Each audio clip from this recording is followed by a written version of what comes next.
بسم اللہ الرحمن الرحیم۔ السلام علیکم ورحمۃ اللہ وبرکاتہ۔ چندنا پروگرام کی پیشکش میں شاہدہ بیگم، معاون معلمہ، government girls higher primary school Bagdal, تعلقہ ضلع بیدر، تمام طلباء و طالبات اور ناظرین کو خوش آمدید کرتی ہوں۔ آئیے بچوں، آج ہم مضمون سماجی سائنس میں سبق ذرائع سے متعلق معلومات حاصل کریں گے۔ سبق کی جانب بڑھنے سے پہلے میں آپ کو چند تصاویر دکھاتی ہوں، آپ انہیں دیکھ کر نام بتائیے۔ تو چلیے بچوں، ان تصویروں کے نام بتائیے۔ یہ کس کی تصویر ہے؟ جی بتائیے۔ جی یہ اخبار کی تصویر ہے، شاباش۔ اور یہ کس کی تصویر ہے؟ جی یہ میگزین ہے، جو ہفتے میں 15 دن میں مہینے میں ایک مرتبہ شائع ہوتے ہیں اور ہمیں نئی نئی معلومات فراہم کرتے ہیں۔ چلیے آئیے نیکسٹ۔ یہ کس کی تصویر ہے؟ جی یہ آپ کی کلاس کی سماجی سائنس کی کتابیں ہیں۔ کیا یہ ہمارے لیے فائدہ مند ہیں؟ بتائیے۔ جی ہاں، یہ ہمارے لیے فائدہ مند ہیں۔ اچھا تو بتائیے کیسے؟ یہ ہماری معلومات میں اضافہ کرتے ہیں اور ان سے ہمیں نئی نئی معلومات حاصل ہوتے ہیں۔ شاباش۔ اچھا تو ہم انہیں کیا کہتے ہیں؟ جی بتائیے۔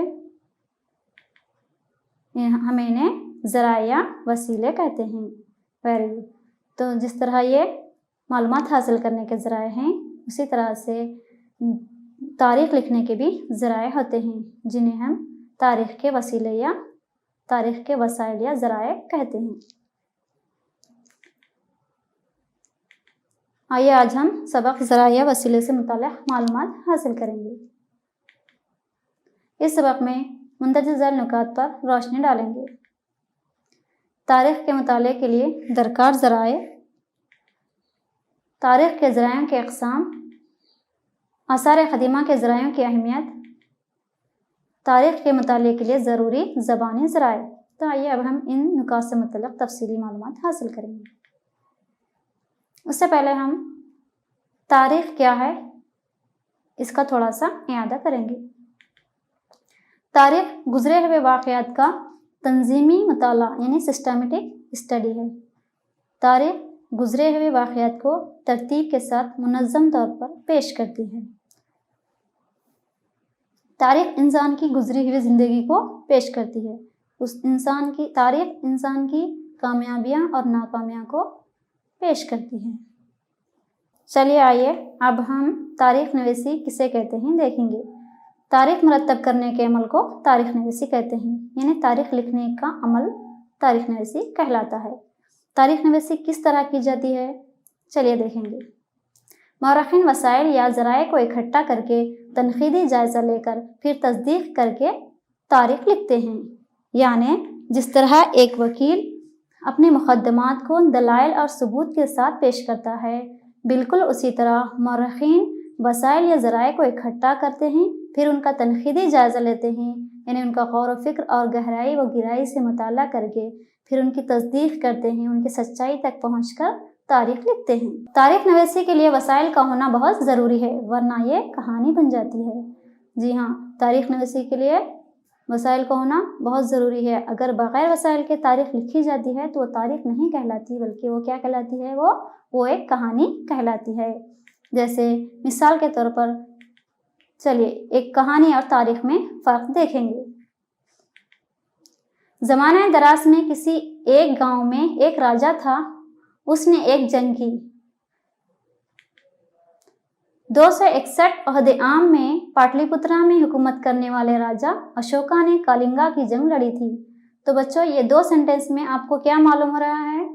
دیکھیے ان دونوں جملوں پر غور کیجیے۔ پہلا جملہ زمانہ دراز میں کسی ایک گاؤں میں ایک راجا تھا، اس نے ایک جنگ کی، اس میں نہ ہی عیسوی بتائی جا رہی ہے اور نہ ہی مقام اور نہ ہی جنگ لڑنے والے کا نام، جبکہ دوسرے جملے میں وقت بھی بتایا جا رہا ہے اور جنگ لڑنے والے کا نام اور جنگ کہاں پر کی جا رہی ہے وہ بھی بتایا گیا ہے۔ تو اس طرح پہلا جملہ کہانی کہلائے گا اور جو دوسرا جملہ ہے وہ تاریخ کہلاتا ہے۔ اس طرح کہانی اور تاریخ میں فرق ہے، اس لیے تاریخ نویسی میں وسائل کا ہونا بہت ضروری ہے۔ تو چلیے آئیے اب ہم ذرائع وسائل سے متعلق معلومات حاصل کریں گے۔ ذرائع وسائل سے کیا مراد ہے؟ اگر پچھلے دور کے انسان کے استعمال کردہ اشیاء اور باقیہ جات ابھی بھی موجود ہیں تو ان کو ذرائع وسائل کہتے ہیں۔ یعنی پچھلے دور کے انسان اپنے ضروریات زندگی کو پورا کرنے کے لیے جو چیزیں استعمال کرے وہ چیزیں ابھی بھی موجود ہیں تو ہم انہیں ذرائع وسیلے کہتے ہیں۔ جیسے مثال کے طور پر مذہبی عمارتیں، یہ ہے مذہبی عمارتیں، مندریں، مسجدیں، چرچ وغیرہ جو تاریخ لکھنے میں اہم ثابت ہوتے ہیں۔ اسی طرح سے قلعے جات ہیں، یہ جو ہے تصویر یہ قلعے کی ہے، یہ بھی تاریخ لکھنے میں اہم رول ادا کرتے ہیں۔ اسی طرح یہ ہیں کتبات اور سکے، یہ بھی تاریخ لکھنے کے لیے اہم ذرائع کے طور پر استعمال ہوتے ہیں۔ اور یہ ہیں زراعتی آلات جو اس وقت کے زراعتی اور تجارتی طریقوں سے متعلق معلومات فراہم کرتے ہیں اور تاریخ کے ذرائع کے طور پر استعمال ہوتے ہیں۔ تو چلیے آئیے اب ہم ذرائع کی اقسام سے متعلق معلومات حاصل کریں گے۔ ذرائع کو ابتدائی طور پر دو حصوں میں تقسیم کیا گیا ہے، ایک ہے ادبی ذرائع اور دوسرا ہے آثار قدیمہ کے ذرائع۔ ادبی ذرائع کو مزید دو حصوں میں تقسیم کیا گیا ہے، پہلا ہے زبانی ادب اور دوسرا ہے تحریری ادب۔ زبانی ادب سے مراد لوک گیت، لوک کہانیاں، لوک داستان، نظمیں جو ایک انسان کو دوسرے شخص کی زبانی ملتے ہیں وہ زبانی ادب کہلاتا ہے۔ انسان اپنی زندگی کے آغاز سے ہی اپنے تجربات کو کہانیوں، نظموں اور گیتوں کی شکل میں منتقل کرتا آ رہا ہے۔ کئی لوک آدمیوں نے لوک نظموں کی تشکیل کی ہیں، جیسے ٹیپو سلطان نظم، سنگولی رایانہ نظم، کتور رانی چنما وغیرہ۔ تو آپ اس کے بارے میں اپنی کلاس ٹیچر سے مزید معلومات حاصل کر لیجیے۔ تو آئیے اب ہم تحریری ادب سے متعلق معلومات حاصل کریں گے۔ تحریری ادب کو بھی دو حصوں میں تقسیم کیا گیا ہے، ایک ہے مقامی ادب اور دوسرا ہے غیر ملکی ادب۔ مقامی ادب کسے کہتے ہیں؟ یعنی مقامی زبانوں کا استعمال کرتے ہوئے ہندوستانیوں کی جانب سے تیار کردہ ادب مقامی ادب کہلاتا ہے۔ مقامی زبانیں جیسے سنسکرت، پراکرت، کنڑا، ہندی، تیلگو، تامل، گجراتی، کشمیری، ملیالم وغیرہ، یہ تمام زبانوں میں جو تیار کیا گیا ادب ہے وہ مقامی ادب کہلاتا ہے۔ اور دوسرا ہے غیر ملکی ادب، یہ جو تصویر دکھ رہی ہے نیچے کی یہ غیر ملکی لوگوں کی تصویر ہے۔ تو غیر ملکی ادب یعنی ہمارے ملک ہندوستان میں کئی غیر ملکیوں نے جیسے سیاحت دان یعنی ٹورسٹ، سفیر، تاجر اور مشنریز یعنی مذہبی مبلغین جو مذہب کی تبلیغ کے لیے ہندوستان آئے اور وہ اپنے مشاہدات، تجربات کو کتابوں کی شکل میں قلم بند کیا، اسے ہم غیر ملکی ادب کہتے ہیں۔ چلیے آئیے اب ہم مثالیں دیکھیں گے، مقامی ادب کی مثالیں۔ کوٹلیہ ارتھا شاسترا یعنی کوٹلیہ کی تصنیف کا نام ہے ارتھا شاسترا۔ وشاکھا دتا مدرا رکشسا، بانا بھٹ ہرش چریتا، چاند بردائی پرتھوی راج چوہان۔ اس طرح یہ مقامی ادب کی مثالیں ہیں۔ نیکسٹ غیر ملکی ادب کی مثالیں۔ فاہیان گوکھو کی یعنی فاہیان کی تصنیف کا نام ہے گوکھو کی۔ اسی طرح ہیونت سانگ سی یو کی، ٹالمی جغرافی، بابر، تزکے بابری، فرشتان، تاریخ فرشتہ۔ اس طرح یہ تمام غیر ملکی ادب کی مثالیں ہیں۔ آئیے اب ہم آگے بڑھیں گے۔ یہ تمام ادبی مثالیں اس دور کے لوگوں کے سماجی، مذہبی، معاشی، ثقافتی، تہذیبی اور سیاسی حالات کو پیش کرتے ہیں۔ یعنی اس وقت لوگوں کے سماجی حالات کیسے تھے، یعنی سماج کے حالات کیسے تھے، عورتوں کا مقام کیسا تھا، تعلیم کیسی تھی، اور کون کون سی مذہبی رسم رواج اپنایا کرتے تھے، اور اس وقت کس قسم کی گورنمنٹ تھی، اس سے متعلق تمام معلومات فراہم کرتے ہیں۔ چلیے آئیے ایک سرگرمی انجام دیں گے۔ صحیح اور غلط کی نشاندہی کرو۔ تاریخ ماضی کی زندگی کے حالات کو پیش کرتی ہے۔ دوسرا پوائنٹ ہے وسائل کے بغیر تاریخ محض ایک کہانی بن جاتی ہے۔ اور تیسرا ہے گوکھو کی ہندوستانی ادب کی مثال ہے۔ تو چلیے بچے سوچ کر بتائیے، چلیے سوچیے، پہلا جملہ صحیح ہے یا غلط؟ تاریخ ماضی کی زندگی کے حالات کو پیش کرتی ہے؟ جی ہاں صحیح ہے، شاباش۔ نیکسٹ، وسائل کے بغیر تاریخ محض ایک کہانی بن جاتی ہے، کیا یہ صحیح ہے؟ جی ہاں گڈ، یہ صحیح ہے۔ گوکھو کی ہندوستانی ادب کی مثال ہے، صحیح ہے غلط؟ غلط، شاباش۔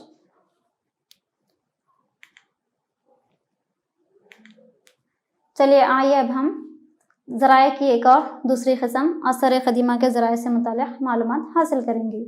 یعنی آثار قدیمہ کے ذرائع کسے کہتے ہیں؟ یہ پچھلے دور کے لوگوں سے تعمیر شدہ عمارتیں اور استعمال شدہ مادی چیزوں کے باقیات ہیں۔ یہ صرف سطح زمین پر ہی نہیں بلکہ زمین کی اندرونی گہرائیوں میں پھیلے ہوئے ہوتے ہیں، جو سائنسی طریقے سے کھدائی کر کے باہر نکالا جاتا ہے۔